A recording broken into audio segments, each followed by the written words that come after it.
오늘 우리에게 주신 하나님의 말씀은 사도행전 2장 1절에서 8절 말씀입니다. 사도행전 2장 1절에서 8절 말씀 함께 보도록 하겠습니다.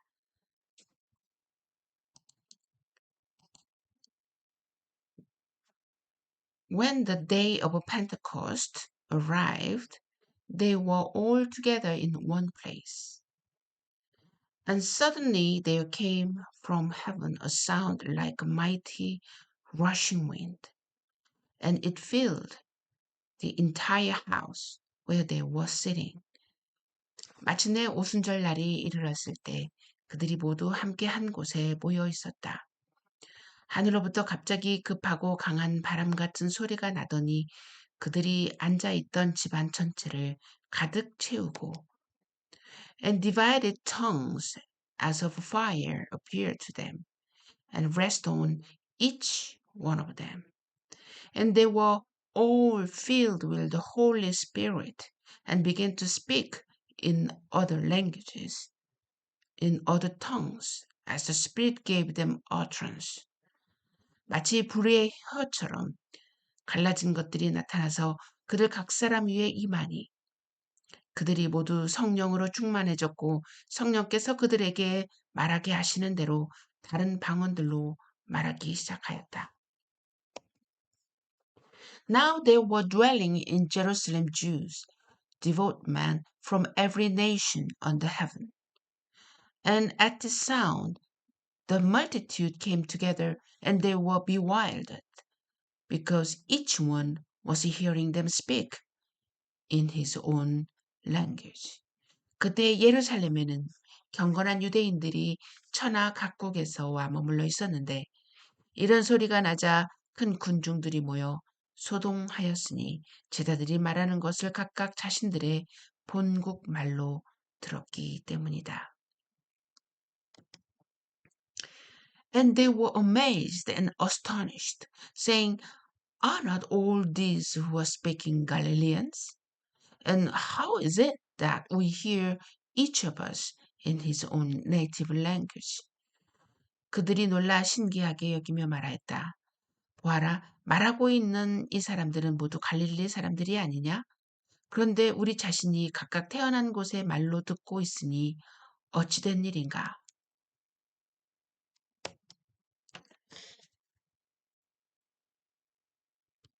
사도행전 2장 1절에서 8절 말씀은 초대 기독교인들이 예수님이 승천하시기 전에 말씀하셨던 너희들은 예루살렘에 머물러라. 나 후에 오실 보혜사 성령을 기다리라 하신 그 말씀이 성취되는 순간입니다. 그들은 예수님의 말씀에 약속의 말씀을 믿었고 또 그 약속의 성취를 위해서 항상 함께 모여 기도하는 어느 날 지금 이 오순절 날에 이 성령이 그들의 임하시는 장면이 바로 사도행전 2장 1절에서 8절 말씀입니다. 저는 이 사도행전 2장 1절에서 8절 말씀을 통하여 성령께서 오신 후에 어떤 일들이 벌어졌는지를 우리 여러분과 함께 관찰하고자 합니다.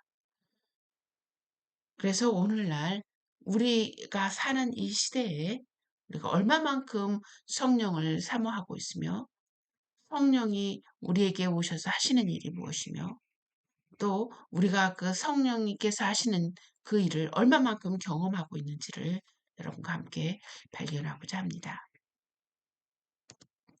자, 먼저 그들은 성령이 오실 것이라는 것을 그 약속을 믿고 성령님을 기다리겠다고 하는 약속을 지켰습니다. 그래서 그들은 한 곳에 모여서 기도하게 되고 있는 거죠. 자, 예수님의 말씀을 믿고 지켰다는 거죠. 자, 우리도 하나님께서 우리에게 하신 말씀을 지키느냐, 믿고 지키느냐, 안 지키느냐, 우리의 선택인데 지금 이 오순절 다락방에 모인 각 나라 지역에서 하나님의 복음을 듣고 기다린 이 사람들은 그 말씀을 믿고 기다려고 함께 모여 행동에 옮겼다는 것을 우리가 알 수가 있습니다. 마침내 오순절 날이 이르렀을 때 그들이 모두 함께 한 곳에 모였었다.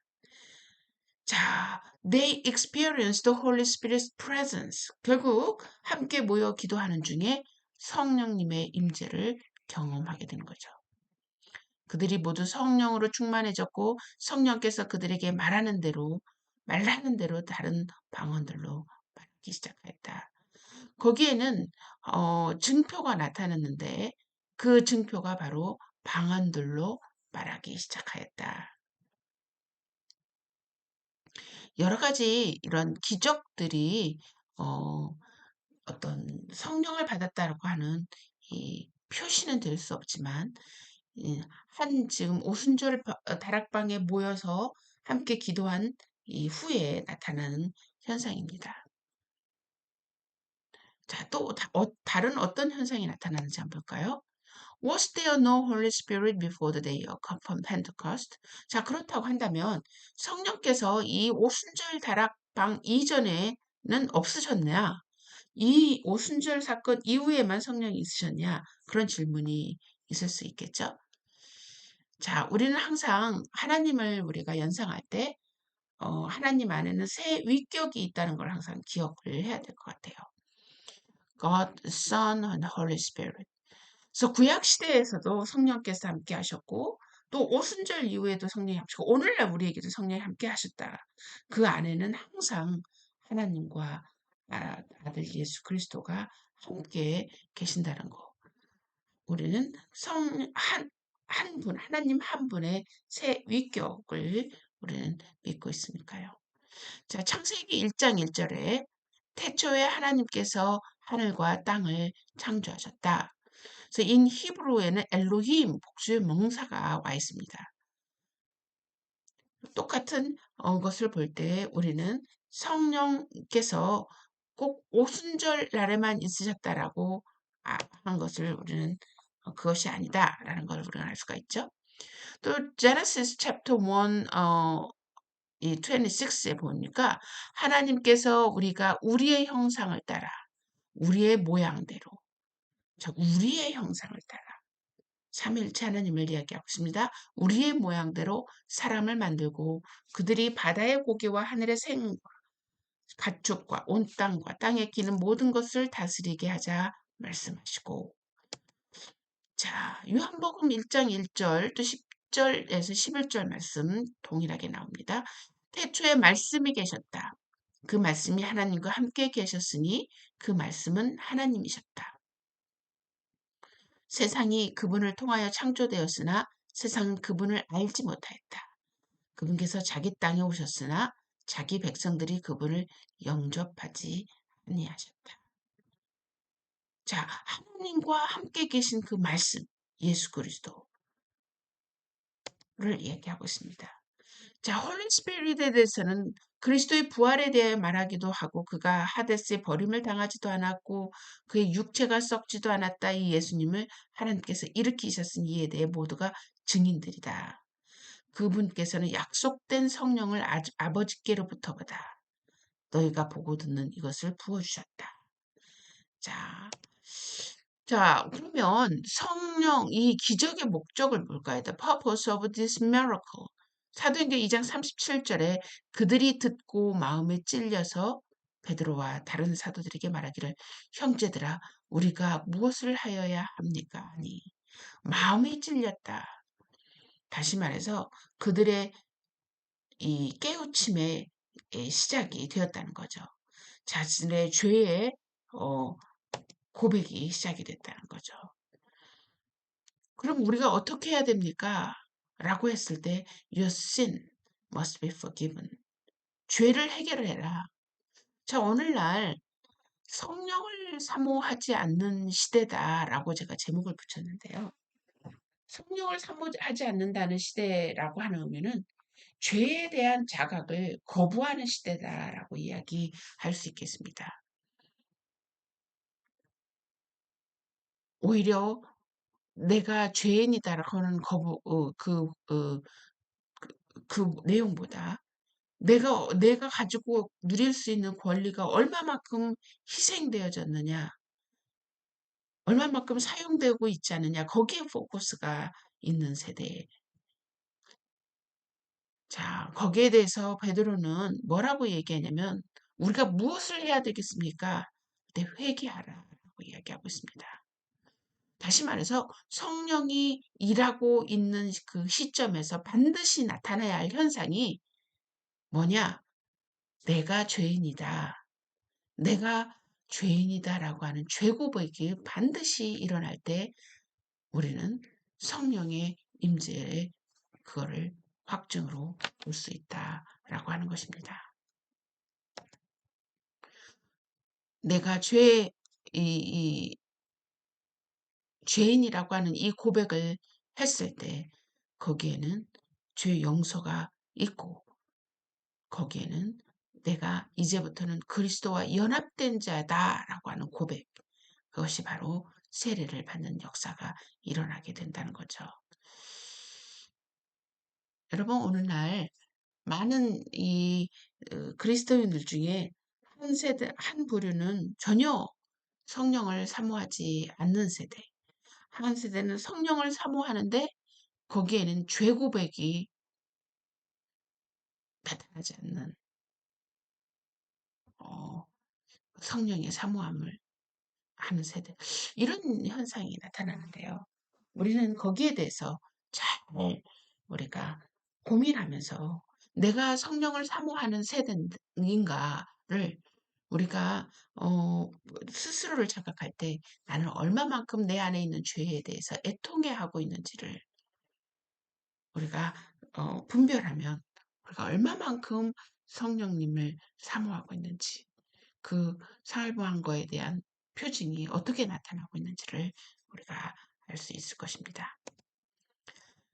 자, 우리는 그 성령을 사모하는 데 있어서 얼마만큼 임재를 구하는가? 한번 우리 여러분 스스로 점검해 보시고, 또 우리는 하나님의 성령의 임재를 위해서 어떻게 우리의 마음을 표현하고 있는가? 저는 이 하나님의 임재와 하나님의 어떤 어, 우리 안에 삶의 거주하심을 내가 얼마만큼 성경을 가까이 하고 말씀을 가까이 하느냐에 따라서 그걸로 분별하고 있는데, 여러분은 어떻게 분별하고 있는지 한번 생각해 보는 이 시간이 되었으면 좋겠습니다. 오순절 다락방에 모인 이분들은 무엇을 기대하고 거기에 모였을까요? 어쩌면 각자의 다른 목표와 다른 의미와 다른 뜻이 있었을지도 모릅니다. 그러나 오순절 다락방에 모인 이 사람들에게 나타나는 첫 번째 현상은 방언이 터지기도 하여, 정말 이거는 하나님의 임재를 느끼게도 하였지만 그 다음에 그들의 말 속의 고백은 이제 내가 무엇을 해야 합니까? 라고 하는 고백이었습니다. 그때 사도 베드로는 회개하라 라는 말을 건네주게 되었죠. 우리는 얼마만큼 내 안에 있는 죄에 대해서 정말 애통해하고 있는지를 한번 생각하는 우리 와이메커 여러분 되었으면 좋겠습니다. 우리 함께 기도합니다. 하나님 아버지, 감사합니다. 우리는 다양한 의미의 또 목적을 가지고 성령님이 우리 안에 들어오기를 기대합니다. 그러나 가장 우선적이고 가장 궁극적인 성령의 일하심의 표징은 바로 죄를 고백하고 죄를 회개하는 것이라는 것을 알게 되었습니다. 우리가 성령을 사모하는 만큼 내 안에 있는 죄가 싫고 내 안에 있는 죄를 정말 하나님 앞에서 해결해야 되겠다고 하는 열정이 우리 안에 있는지 하나님 고백하며 또 하나님께 간구하는 저희들이 될 수 있도록 주여 인도하여 주시옵소서. 감사하며 예수님의 이름으로 기도했습니다. 아멘.